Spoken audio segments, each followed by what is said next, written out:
Understanding possessive determiners. Show ownership like a pro. Hello, English learners.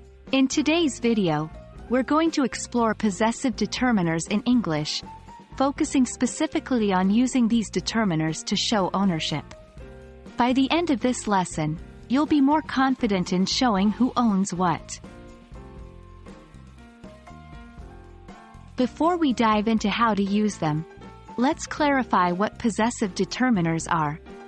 They're words that precede a noun to show who the noun belongs to. They include my, your, his, her, its, our, their. For instance, in the sentence, "This is my book," my is the possessive determiner.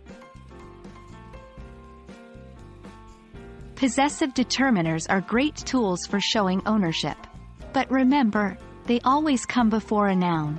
Consider this sentence, "This is my book." Here, my is used to show that the book belongs to me. You can also use them to show ownership over more abstract concepts like feelings or ideas. For example, "That's her idea."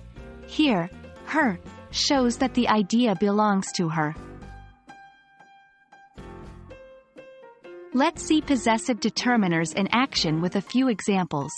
Our dog is very friendly. I really love your cooking. He doesn't like his job. As you can see, these determiners help us understand who or what the noun belongs to in each sentence.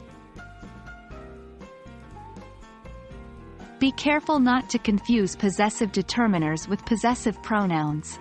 Remember, possessive determiners always come before a noun, whereas possessive pronouns can stand alone. For example, "That book is mine," where mine is a possessive pronoun, not a determiner. That's all for today's lesson on possessive determiners. With these handy tools in your English language toolbox, you're now better equipped to express ownership in your sentences. Remember, practice makes perfect, so keep practicing these new skills in your daily conversations. Until next time, happy learning!